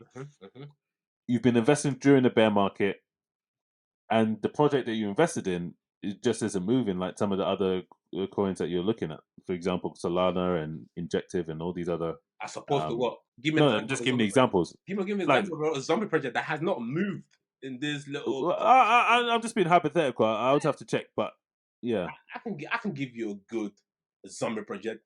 Trado. You know what I mean? They haven't really moved much in this bear market. If you're buying it up, let's say right now it's 6 cents, but you're buying it at like, what was the all-time low? Let's see, put log on this. All-time low was 0.25 cents. So if you're buying it up, obviously you're already up something, but my personal opinion is whatever you invested in, as long as you didn't invest your life savers into it, and you have conviction. That's why you do bear. This is where bear market investing is very important. When you see a coin in a bear market, the reason why you invest is because it has strong narrative, upcoming, it has a great team or good tech. If it checks all those 3 buttons, you're better off just holding on to it. Like, because at the end of the day, we are not at the peak of the bull market. If there's someone telling you the bull market is over, sell, they're lying to you. So my advice would be to just hold on to what you've invested into the bear market, because there's no point in dumping it now. If you dump it and it starts mooning, you will never forgive yourself. That's definitely true. What do you think, Rick? Ultimately, I'm off mute. Ultimately, I think you should sell those bags. I think if okay, maybe if your previous like hypothesis wasn't realized, or you still have conviction in the trade, and you still think this thing is going to go higher, and everything that was telling you that that's the case is still positive. Maybe when the market corrects, it will correct with you. But personally, for me, like at somewhere in the bear, was it like mid last year, I sold all the things that I was holding that I bought in the last bull that I thought was going to do better, and a lot of them did do well. and I lost on some and I gained on some, even in the bear market, based on where I bought. But yeah, for me, it just made sense to like completely start at scratch again. And yeah, I guess my investing philosophy has changed as well, because originally I'm like, let me jump on like loads of coins, but now, yeah, the outlook on coins I'm looking at is a lot more tunnel vision, a lot more streamlined. Let me. I'll add a couple more points to what Ricardo just said. Like I said, obviously, if your coins is not moving and you feel like it's dead, like let's say for some reason Gala, for some reason you bought shit on Ghana earlier on, and the narrative and fundamentals is just not getting better. There are other gaming ecosystem you can put your money into if you really think that the gaming narrative is going to explode. So you don't have to. I think what I'm trying to say is you should not have loyalty to just that one coin and telling everybody else, oh, you're holding GameSwift. No, Gala's the best. You're a loser. I think that is a loser's mentality, calling someone else a loser because you think your bag is better than their bag. Yes, it's a competition, but at the same time, you can't assume that. And further to my point is, we only started getting the upwards momentum in the crypto in the crypto market cap total from what, November, like early November, and since then it's up 72%, 60%, and I think there's further leg to go up. I mean, the previous all-time high was 3.1 trillion. I'm not saying it's going to go there on one night. Things just doesn't move over one night. I think you have to be patient with your trades. You know what I mean? If you believe that this token is going to move, maybe wait it out. You know what I mean? Don't be so quick to jump between coins. And I think that's my opinion on this. And in terms of like investment philosophy, mine has definitely changed as well, because I used to be one of those guys that wanted to, like, I will be sad because I missed a pump on AVAX or Atom last year, but this year I really don't care because I literally have no loyalty to any chain. I mean, I'm chain surfing. I'm chain exploring right now. I'm not. No. But I'm being real, guys. I'm being real. Because I used to be like, obviously, when me and Rick were connected about, I think, 7 years ago, I was so pro Neo. But quickly realized, he was a Neo. Bro, his I think he still have it on GitHub or Google. His handle was Neo Scaler, bro. bro. Listen. We tried to deploy a DApp on Neo, and the loops we had to jump to, it let me realize that this is a flow tech. Like, this is actually a flow. And obviously, if you look at the path of Neo now, it never really has surpassed that previous 2 all-time high. Not the previous one, the one before that. So yeah. For anyone who doesn't know, just a quick recap: Neo is a Chinese blockchain layer 1. It was meant to be it was meant to be the Ethereum killer. Yeah, exactly. It's meant to be the Ethereum killer. It didn't kill nothing. It only killed itself, honestly. It did not kill nothing. It committed suicide.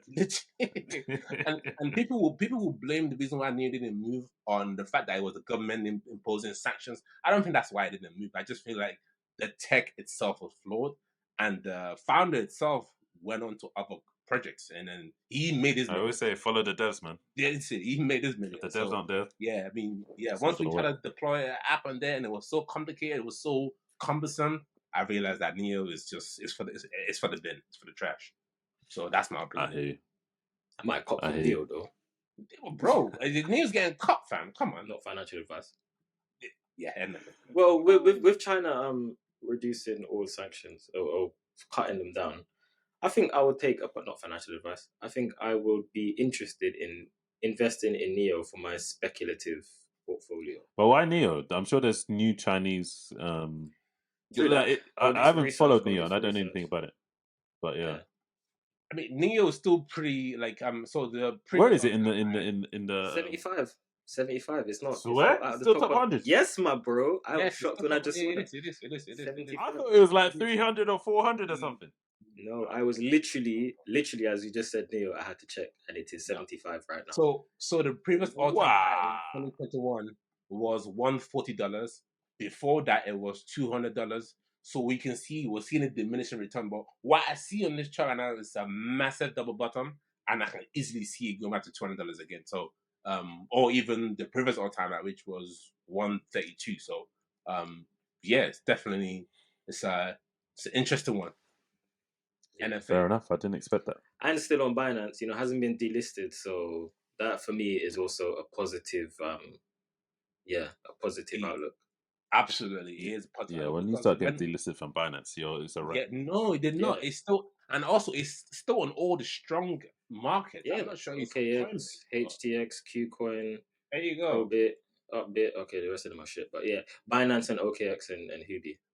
Market cap of 987 million, so close to 1 billion. Yeah, Basically. that's strong, bro. I'll be interested to see what the community's saying.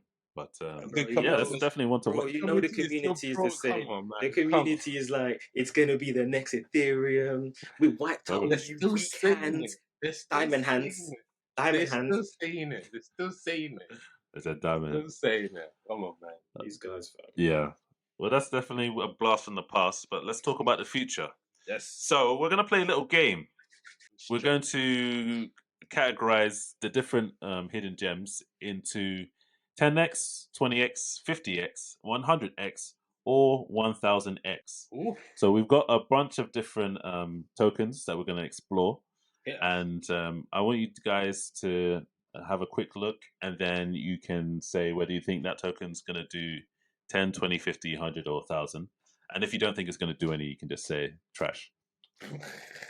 So the first token is Akash Network.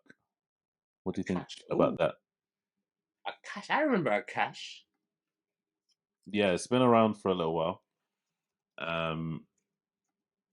Previous all-time high was $7. Exchanges, KuCoin, HTX, DEXs, 105. I say 10x. cloud computing, strong narrative. So, Rick, you say 10x. What? Explain your rationale for that. So It's been around. Market cap's currently 547 million, by the way. Yeah. So been around for a while, since 2021. Just dropped out of the top 100. What is it? Cloud computing. Mm-hmm. Essentially, I think they got a physical device. So they sit for me in the deep in. So. Yeah. Yeah, they sit for me in like the deep in area. Volume looks really low, which is cool, which I'd expect because no one cares about the project right now. But yeah, if volume increases, the deep in narrative gets bigger. Like there'll be more money flowing into deep in, and people will be looking for things that have been around for a little while. And just based on that, and the fact that they're not on Binance, they're on Kraken, but they're not on Coinbase, and some other exchanges, like some other bigger exchanges, they're not there. I reckon there's room for growth. That definitely gives some room for growth. I have no idea what their team is like, so I don't even know that aspect. But I think that's a solid prediction. I will go with 5x only because the market cap is not lower. I mean, with 547 circulating supply of 57.62%. So when it's 100% circulating, it will be 2x from here, which is only $5, which is pretty conservative. But I'm willing to go 5x, which will put it just above the previous all-time high, or just around it. From, let's say, you've been in bear market investing. So I will pull 5x for Akash. Cool. The next one is Say again? Well, Rick asked what I think. I think it's something I've looked at before. It's obviously not doing that well at the moment, but 5 billion, because for it to go 10x, it would have to go to 5 billion. 5 billion. Yeah. I don't think it will do that. That's a lot. Man. It is a lot. I think it can go to maybe 2 or 3 billion. So 6, 8x. Something like that, yeah. So I calculate that out. So yeah, I think around there. Cool. The next one is Helium Mobile. So this is the mobile token, which is associated with the Helium project. Wait, not the Helium token itself, the Helium Mobile token. The mobile one, yeah. So the ticker is mobile. Oh MOBILE. my god! I didn't even know they had a separate ticker for that. These guys are Me fucking neither, bro. I'm trying to discover something new, bro. I mean, to be honest, I'll go first on this one, right? So you know, I still got some of my miners on, right? And then when you go on because they got a new Solana wallet now. When you go on it now, you can collect some like NFTs, you can collect some mobile tokens, and you can convert them to Solana. You can convert them to whatever you want. You can convert them back to HNT. So this is Wait, say that again?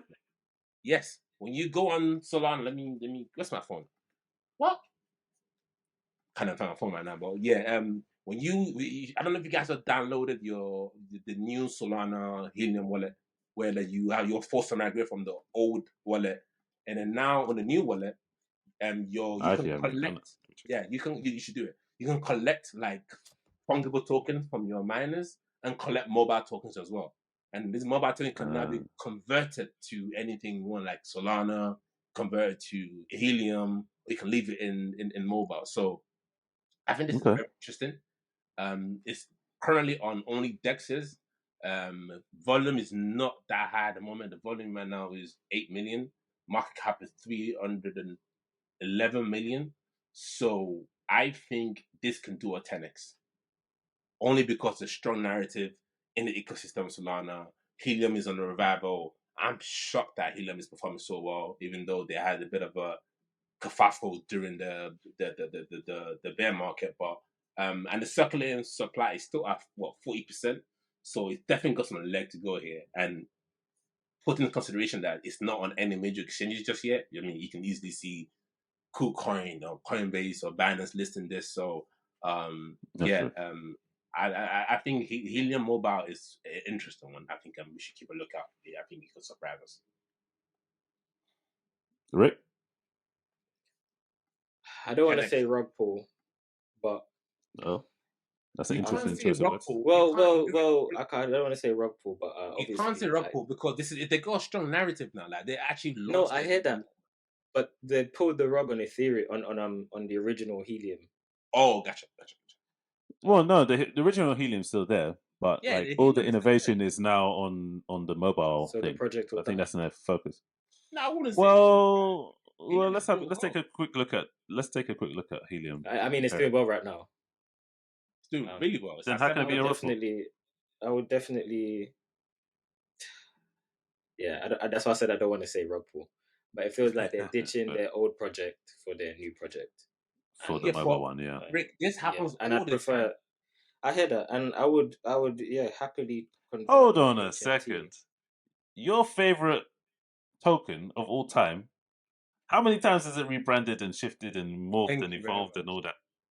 Which token? And for those who don't know, is crypto.com, which is Kronos. So how's that any different? How many tokens do they have? Because every time they switch from one token to another, they also migrate your coins from one coin to another. I don't hold any actually that's bullshit. They had Monaco in the first place.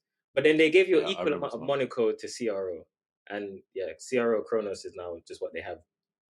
But I hear what you're saying, but for me it feels a bit. Hey, listen, my Helium's doing all right, so I'll keep this Helium and I'll transfer my Helium from Binance to this new wallet. Thanks, Deji. But in terms of the mobile, where are we now in terms of market cap? 312, whereas Helium is you man. I'm gonna let you listen. Can I give you a bit of information first before you make a prediction? Mm-hmm. Go on. So the CEO of Helium Mobile, founder of Helium, the guy that built the platform, he's just announced on I think Christmas Day or when is this? Boxing Day. Merry Christmas to the entire Helium community and all our Helium Mobile members. It's been one hell of a year launching a brand new mobile service and a new hardware. It's going to be a great 2024. At least one big Helium Mobile announcement coming in January. So make a prediction. Ooh, interesting. Yeah, I'd say I feel like I'm just throwing out numbers out there, but obviously not financial advice. But I reckon Helium Mobile can do 10x.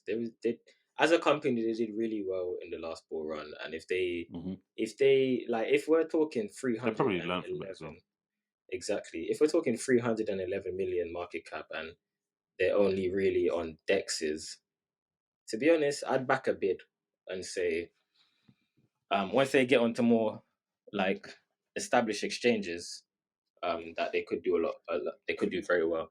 What I'm concerned about is the fact that Binance delist. Well, I'm concerned about two things: the fact that the max supply is 200 billion.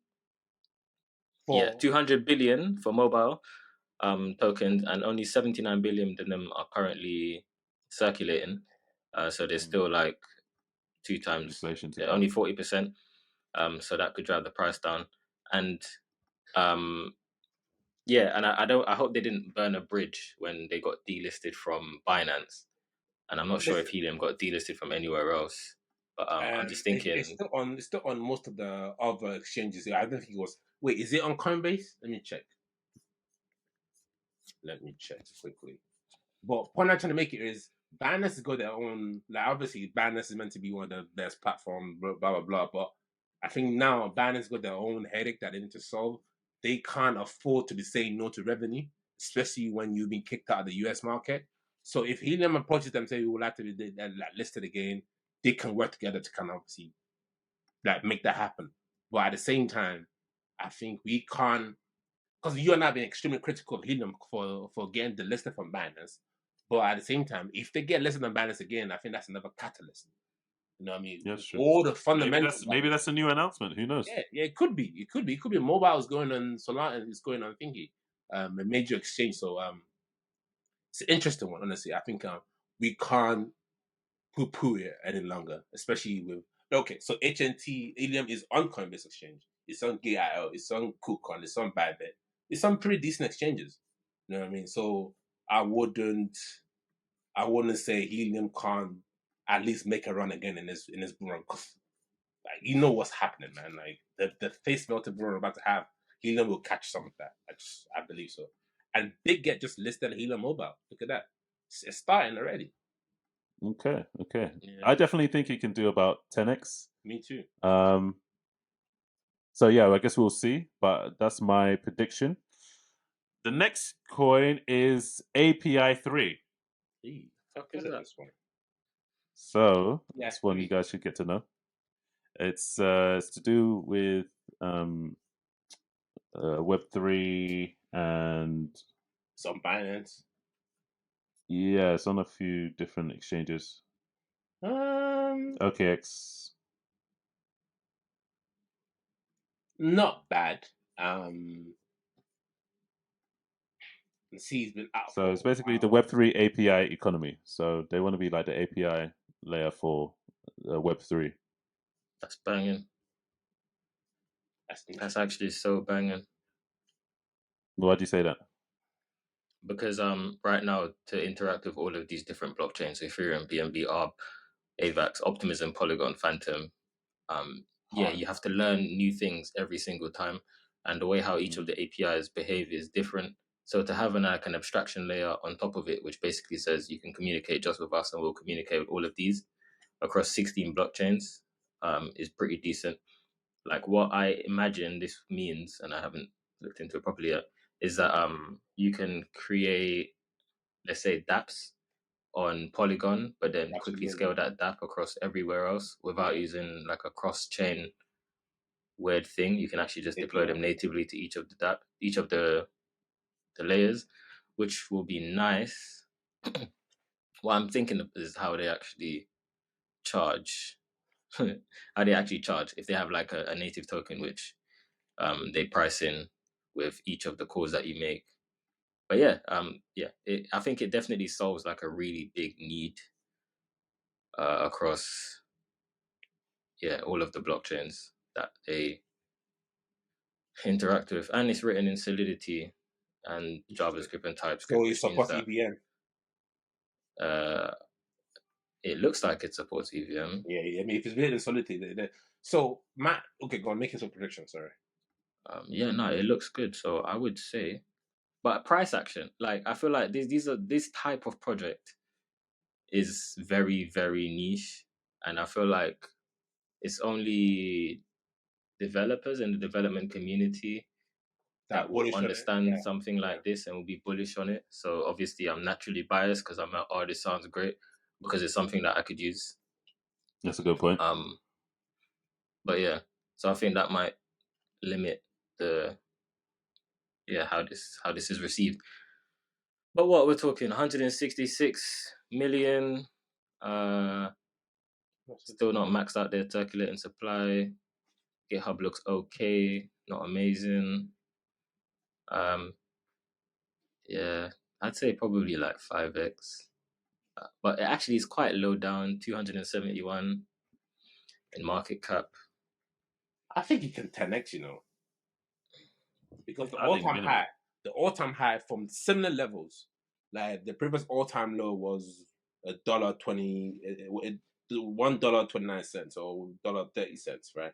And then the previous all-time high in 2021 was $8.16, right? If I'm correct. No, mine is saying about just over $9. Yeah. Lord, So I think you can do a 10x from here. But 10x will probably put it at $19, so I don't think that's realistic. So I'll put 5x. Same as Rick, because like I said, this is not a popular narrative. API, I mean crypto market and blockchain API development. So I just feel like there needs to be a massive, I don't know, massive narrative around this for it to do beyond this. But the market cap is pretty low, 167 million. So 5x is definitely impossible. So I'll put my hat on 5x for now. Cool.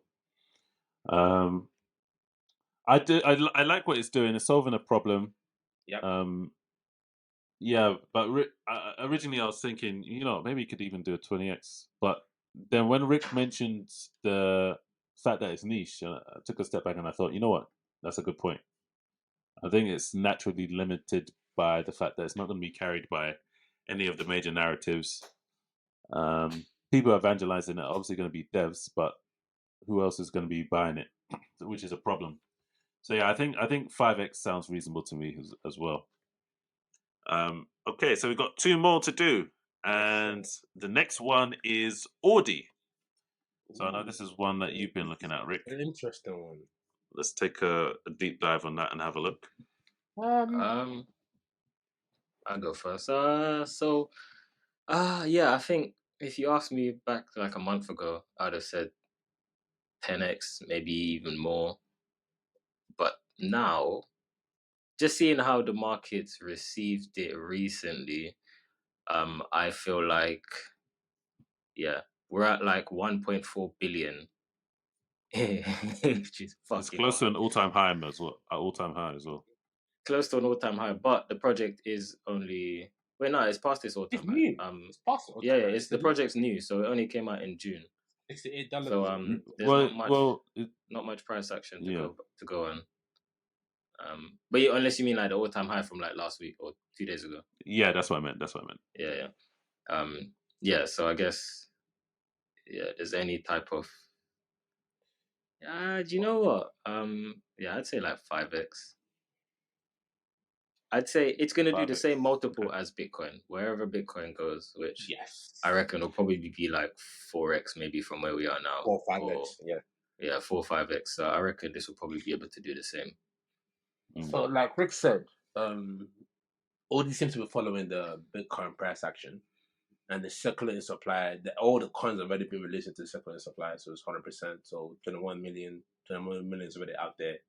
So I guess there's demand as well. And someone who follows the multiples of Bitcoin, which I think can do 4 or 5x for the next bull run as well.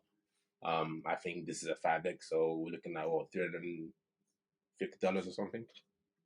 Oh, yeah. Yeah. Yeah. Yeah, I think 5x is quite reasonable. Yes. And yeah, I think because it's so heavily correlated with Bitcoin, it's definitely going to track that price. So I think 5x to me sounds like a pretty good prediction. And the last one that we have is Celestia. Ooh. Good. So the ticker for that is TIA, and for those who don't know what Celestia is, it's the first modular blockchain network.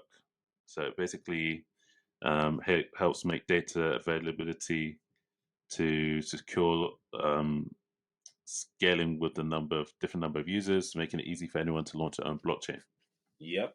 And you're not forced. You're not forced to use any kind of EVM. You can make a customizable blockchain and easily deploy smart contracts on them. So I'm super bullish on this project. I think the reason why I'm not in yet is because of the previous rallies had. Came out from ICO at $2, made a run of what, 2 to 12. No, it went up to $14, $15.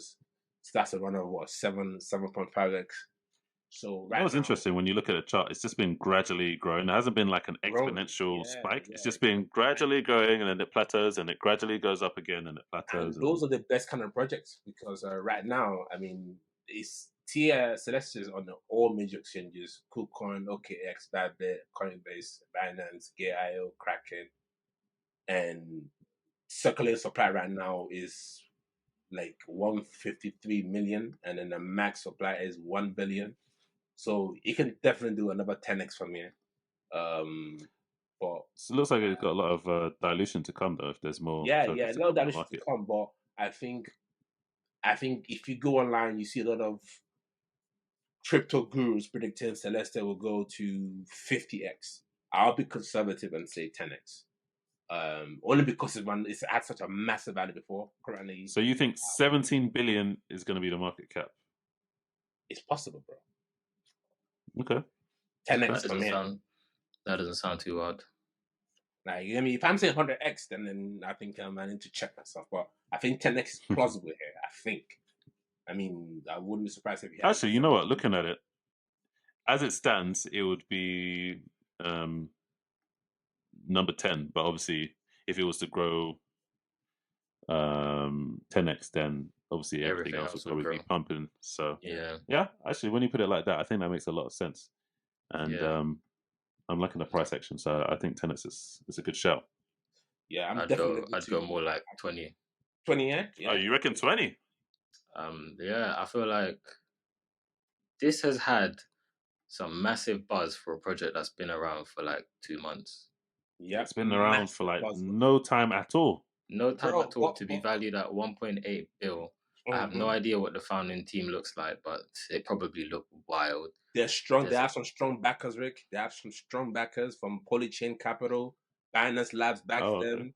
Like they raised like what 5.4 million seed round like early June this year, and then they wanted to do a successful launch. Listen, than all like when a token comes out from a seed round or from like a community round, and it comes on all major exchanges, just shows like a lot of these exchanges believe you can do well, so they want to profit from the trading volume. So I will be shocked if Tia does not moon. I even think like if you look at Cosmos, and then the funny thing I think Tia is using the IBC protocol that belongs to Cosmos, and then I think I want to do like a little recap on Atom in the next pod because I have some like I've been doing some research on Cosmos, and then I'm quite disappointed in what I found out, but we talk about it on another pod. But I think Celeste can flip Cosmos. Like I definitely see it happening. Interesting. Yeah. What I'm worried about though, with Tia is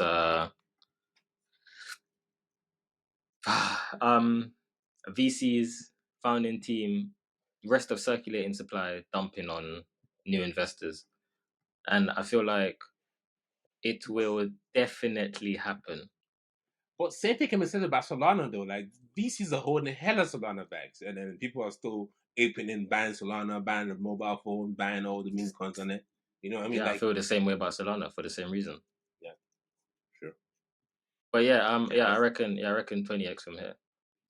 I think that's a good prediction. I'm gonna stick with 10x because I like to be conservative and be surprised. Can't argue with that. So with that, thank you for listening and watching the Crypto Flip podcast. We will see you in the next one. Peace. See you later.